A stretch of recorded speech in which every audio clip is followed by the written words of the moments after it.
dans les cieux, sur la terre, dans l'univers. Jésus-Christ est le Seigneur. Dans les cieux, sur la terre, dans l'univers, a choisi le roi. Jésus-Christ est le Seigneur. Dans les cieux, sur la terre, dans ma vie, Jésus-Christ est le Seigneur.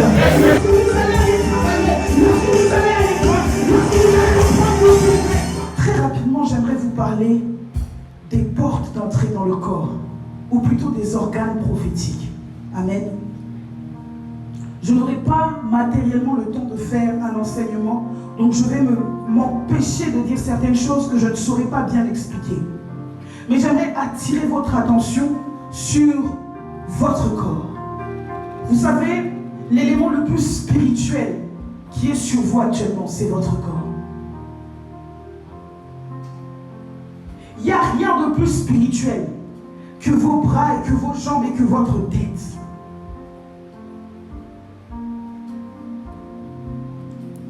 Les gens pensent que la spiritualité est attachée à un lieu physique. Voilà pourquoi beaucoup font dépendre leur vie chrétienne de leur fréquentation de l'église locale.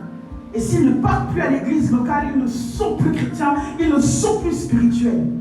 Pourtant, le vrai temple de la spiritualité, c'est votre corps humain. Et ça, le diable le sait très bien.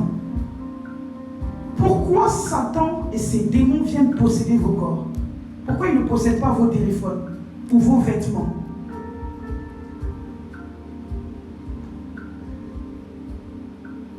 Parce que le corps est la porte d'entrée.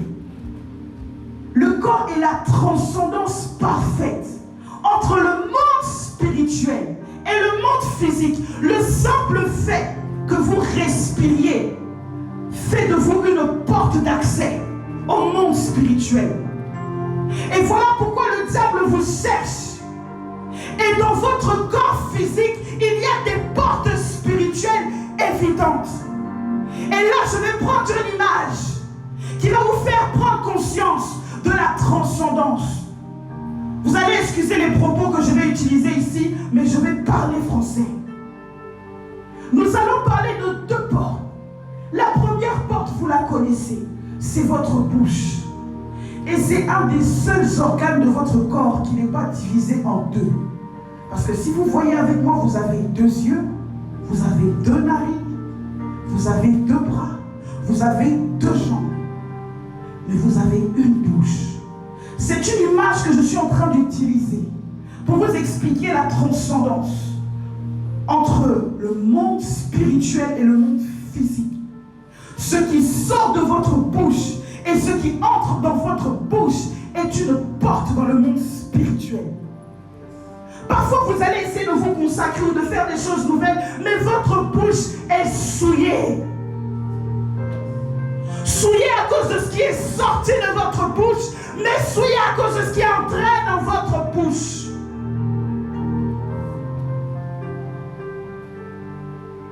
Pourquoi lorsque deux êtres humains veulent s'unir, ils cherchent toujours la bouche pour pouvoir embrasser? Pourquoi ils ne se tiennent pas les mains? Parce qu'au contact, ils deviennent une seule chair. Porte spirituelle.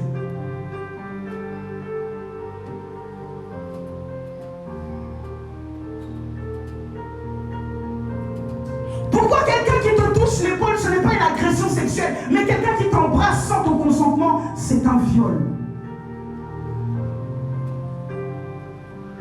Porte spirituelle. Et aujourd'hui, certains dans la salle, vous vous permettez des copinages.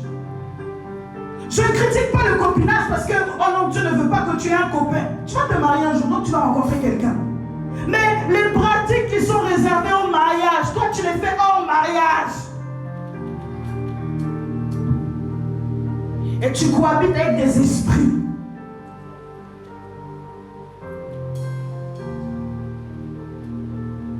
On peut faire des choses ici qui vont vous mettre mal à l'aise. On peut entrer dans vos téléphones, trouver tous vos groupes WhatsApp et vos groupes Snapchat où vous critiquez les gens. On peut faire ça. Même les gens assis dans la salle, vous critiquez vos propres leaders, vos propres hommes de Dieu. On peut faire ça. Tu penses que parce que tu es en train d'envoyer un texto, tu n'es pas en train de parler. Tes pensées sont des paroles silencieuses. C'est tout. Ta vie se bloque à cause de ce que tu penses des gens. Et tes pensées deviennent même une porte d'accès pour le diable.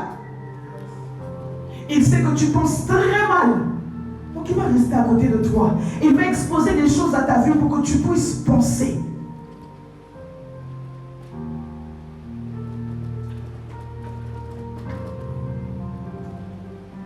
Il y a des gens ici, vous n'avez pas des maris de nuit, vous avez des familles de nuit.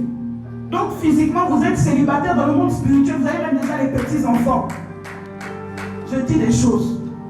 Mais comment c'est entré? L'accès par la bouche. La Bible dit que la vie et la mort sont au pouvoir de la langue. Ce petit être qui se trouve dans ta bouche a un pouvoir physique, mais qui tire sa source du spirituel. Tu es venu à Ada, contrôle ta bouche.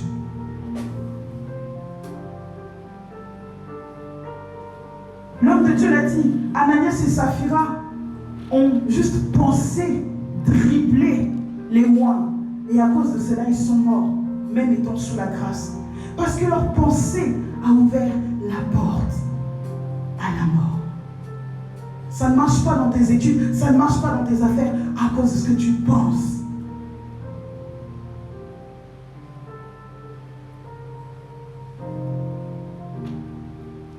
Arrêtez de méditer le mal sur les gens. Ne pensez pas que parce qu'ils ne vous entendent pas, ça n'a pas d'impact. Vous êtes en train de tuer votre propre vie. Arrêtez de méditer le mal sur les serviteurs et les servantes de Dieu. Parce que vous vous fermez des portes. Il y a des gens ici, vous allez voir votre Père spirituel pour qu'il prie pour vous. Le même homme que vous avez critiqué la nuit, le matin, vous allez vous jeter à ses pieds. Daddy, prie pour moi. Et puis tu es là, oh non, moi j'ai trop de combats. Tu es ton propre combattant.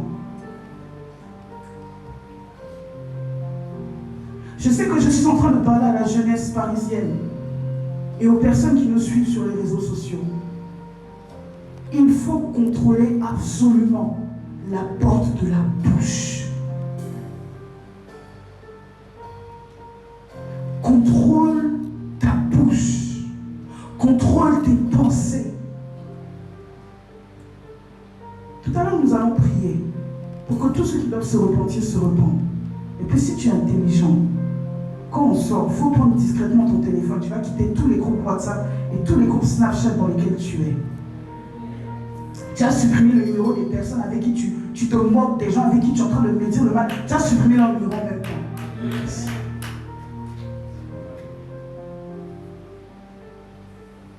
La deuxième porte, c'est la porte du sexe. Et je suis toujours dans le même thème de ce que je disais tout à l'heure. C'est un élément de transcendance entre le monde spirituel et le monde physique. Pendant des années, j'ai pleuré devant Dieu. À chaque fois que j'entendais un scandale, je vais vous parler très clairement, parce qu'ici on a dit la vérité. À chaque fois que j'entendais un scandale, à chaque fois que je voyais quelque chose sur un roi, un serviteur, un leader, même un frère, une soeur, je pleurais devant Dieu. Et je ne comprenais pas. Jusqu'à ce qu'il m'explique.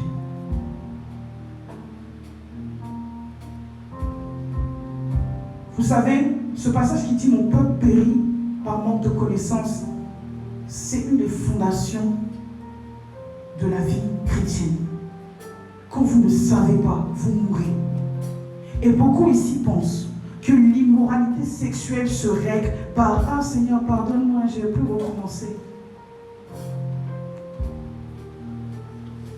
Seigneur, pardon. Puis après tu retournes. Non, Seigneur, pardon. Mais c'est le frère là aussi, non, c'est la soeur. Seigneur, pardon. Tu ne te rends pas compte de la porte. De la porte. Le plaisir va durer quelques minutes. Et tu es en train de détruire peut-être des décennies dans ta propre vie, tu ne sais pas.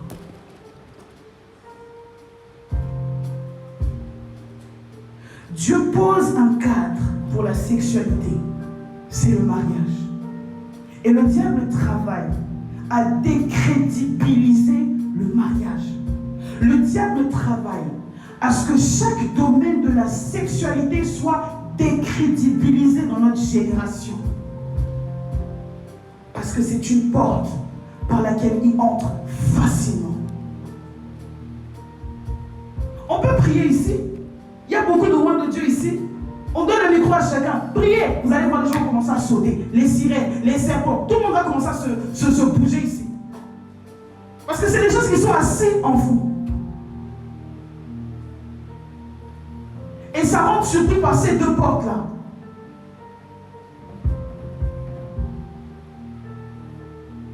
Et le diable le sait. Alors il est en train d'installer la légèreté, même dans l'église. Aujourd'hui, la consécration est banalisée.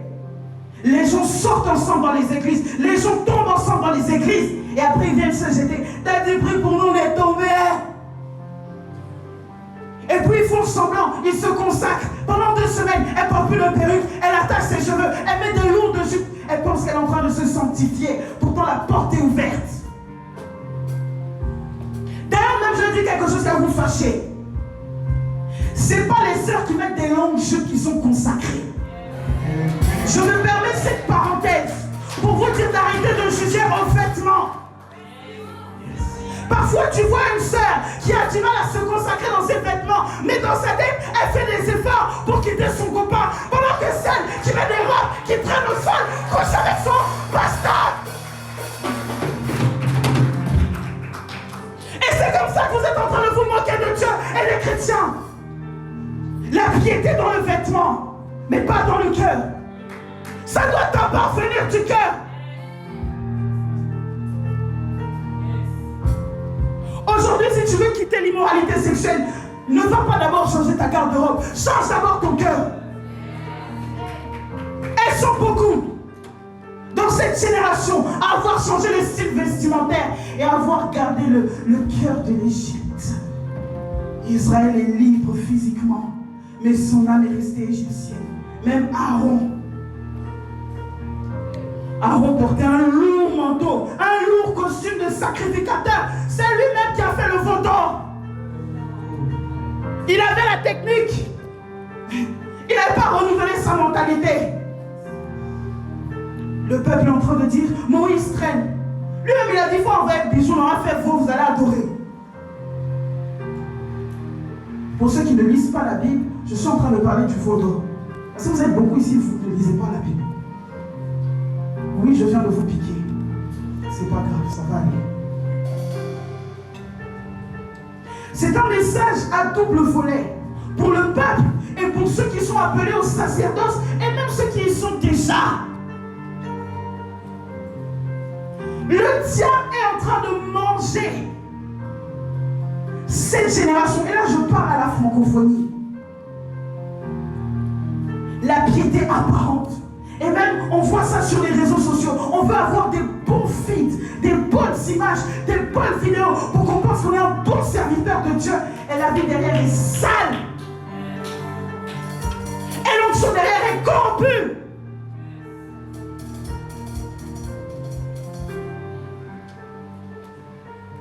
Ces choses vont tomber. À partir de novembre de cette année, vous allez voir. Tous ceux, et là je parle à Paris, au Paris invisible, au Paris visible, vous allez voir tous ceux qui se sont levés pour jouer dans le sacerdoce, pour jouer avec le ministère, avec l'église. Vous allez les voir tomber un à un. 2022 est une année très difficile spirituellement. Il y a un sommet qui est en train de s'imposer sur la France. Voilà pourquoi vous devez déjà être en train de vous préparer. Adoptez les bons réflexes. Fermez les portes qui sont encore ouvertes. Brisez les liens qui sont encore là. Préparez-vous. Parce que la doctrine va davantage se diluer. Et comme aujourd'hui tout le monde veut prophétiser, donner des fausses prophéties, on n'a plus de gens qui lisent la Bible. Et quand on va chercher à savoir ce que dit la doctrine, on ne trouve plus personne. Parce qu'ils sont dans les magasins à Château en train d'acheter des longs costumes pour prophétiser. Yes. Je l'ai dit sur le ton de la blague, mais ça aussi, ça va cesser. Vous savez, la Bible vous parle d'une sœur qui a marié un roi et qui a tué les bons prophètes. La sœur Jézabel. Son esprit est dans l'atmosphère. Et elle est venue tuer les prophètes. Et c'est à cela que vous les reconnaîtrez. Ceux qui n'ont pas encore entendu la sonnette d'alarme, d'aller se cacher et qui vont rester, vont se faire avaler. Je parle souvent de cela dans mes prédications. En 2017, le Seigneur m'a emmené en esprit en 2022. Donc il m'a montré ce qui allait se passer dans 5 ans. Et j'avais vu, je sais même, un chaos total au niveau de Paris. Et sur le terrain, il ne restait que des évangélistes qui n'avaient pas la puissance de Dieu et qui mouraient un à un. Et je me suis posé la question à mon réveil, mais où étaient les autres? En fait, ils étaient cachés. Je n'ai pas dit que les évangélistes vont mourir l'année prochaine. Mais ceux qui restent sur le terrain sans puissance vont se faire terrasser sur le terrain. Et ça, c'est une réalité. Et je pense que si j'ai vu l'image des évangélistes, ou plutôt, je vais dire les gagneurs d'âmes, pour ne pas mélanger, vous aimez aller gagner les âmes dehors, ne le faites plus sans la puissance de Dieu. Je n'ai rien contre les prospectus, c'est bien. Laissez un peu les prospectus de côté et soyez costaud quand vous sortez. Sinon, ne sortez pas. De toute façon, on est fatigué aussi de voir vos papiers traîner dans le métro.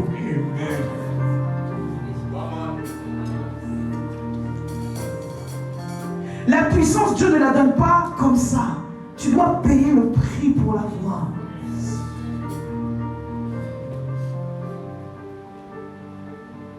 C'est nécessaire. Je ne vais pas trop durer. Je sens qu'on doit prier.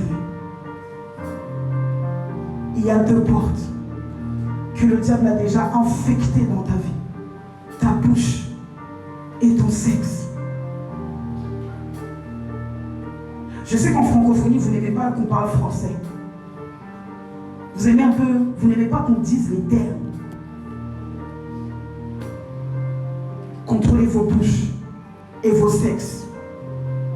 Si vous êtes dans une immoralité, que ce soit par la porte de la bouche ou la porte du sexe, remettez-vous en ordre très rapidement. Très rapidement. Si vous savez que vous avez des combats à ce niveau-là, parlez à vos leaders. Tu es là, tu sers à côté de ton père spirituel, tu as des pensées sur sa femme.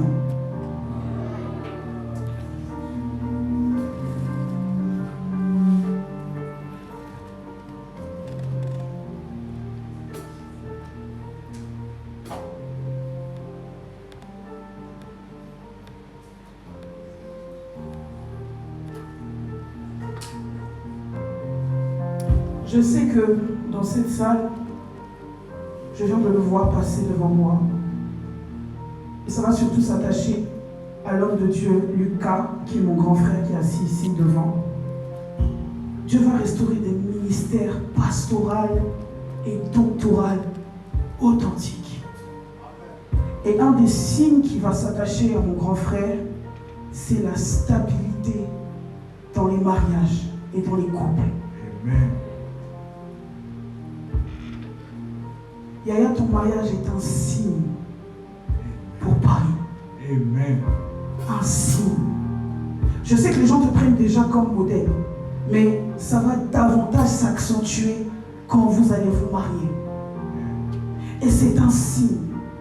Parce que si aujourd'hui on peut constater les dégâts qu'il y a dans cette génération, Dieu va aussi emmener des réparateurs. Amen. Alléluia.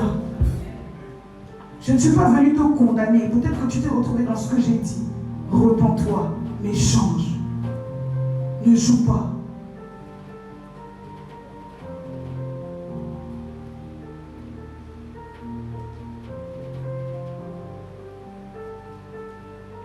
Depuis que tu as reçu Jésus, le diable ne peut plus t'empêcher d'être sauvé. Il va t'empêcher d'entrer dans ta destinée. Il va t'empêcher d'accomplir ce pourquoi Dieu investit encore le souffle de vie en toi. Voilà pourquoi il t'envoie des petits pièges comme ça. Tu dois arrêter de tomber dedans. Peut-être qu'on a très peu de modèles aujourd'hui, mais je peux vous dire qu'il est possible d'être consacré, d'être authentique, d'être vrai. De ne pas peut-être être le plus populaire, mais d'être vrai aux yeux de Dieu. Et je sais que quand Dieu aura trouvé des hommes et des femmes, des serviteurs et des servantes vrais, ça ne va pas le déranger de les élever. Mais cachés dans le secret. Vous êtes appelés par Dieu à rester en Europe. Vous devez grandir en esprit. Sinon,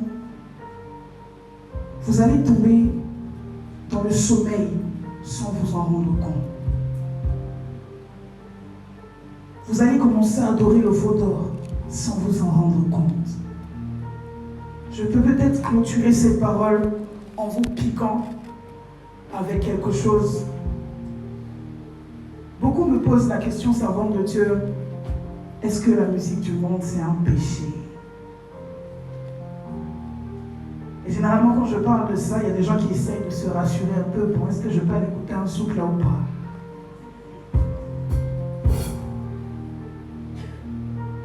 La réalité derrière la musique, qu'elle soit du monde ou qu'elle ne soit pas du monde, c'est qu'elle a un pouvoir sur ton âme qui s'accroche à ton esprit et qui t'établit dans des environnements spirituels. Yes. Toi, tu peux écouter une musique.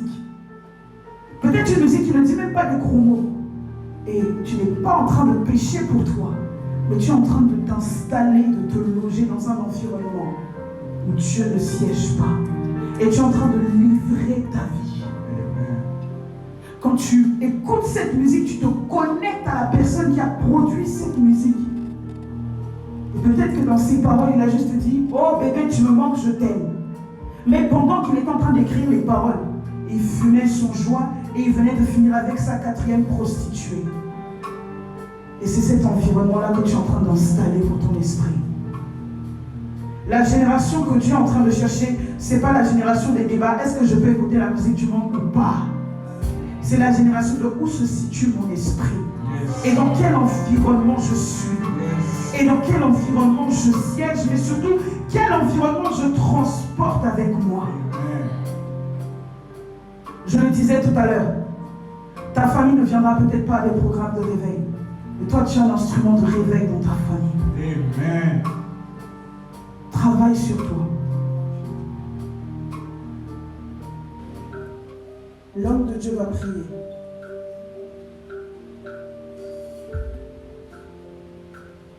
Et la prière qu'il sera en train de faire va activer beaucoup et réactiver les personnes qui ont l'appel de Dieu, mais aussi des personnes qui ont perdu leur vie de prière, des personnes qui avaient une spiritualité hybride. Ça veut dire que tu as les choses du royaume, mais tu as les choses des ténèbres aussi en toi. Je crois que cette prière va tomber dans cette salle comme une pluie, et qu'après cette pluie, le soleil que le Seigneur fera lever sur chacun d'entre vous va annoncer une nouvelle saison. Vous savez, le signe qui marque une nouvelle journée, ce n'est pas lorsque ta montre affiche minuit, mais c'est quand tes yeux ont vu que le jour s'est levé. Et je crois qu'après cette prière, plusieurs, vous allez voir le jour se lever dans vos vies, vous allez voir le jour se lever dans vos destinées. Vous allez sortir de cette salle et rentrer chez vous. Et quand vous arriverez chez vous, vous allez voir que les choses ont changé. Peut-être que les gens ont le même visage, mais spirituellement, le jour se sera levé. Je crois qu'après cette prière, le ciel de Paris sera impacté, le ciel de Paris sera changé. Je crois que demain, lorsque vous allez aller travailler, lorsque vous allez à l'école, lorsque vous allez reprendre vos business, changé, la dimension aura changé.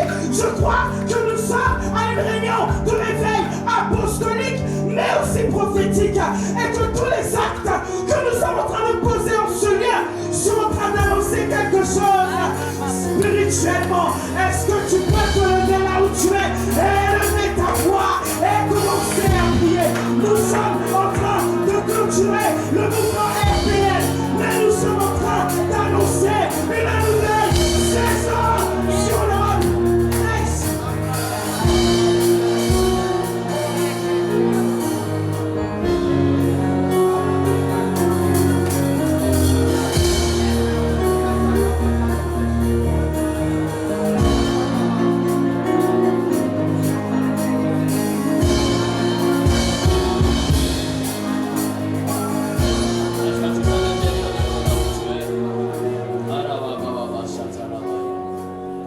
Baba Ana Sabaya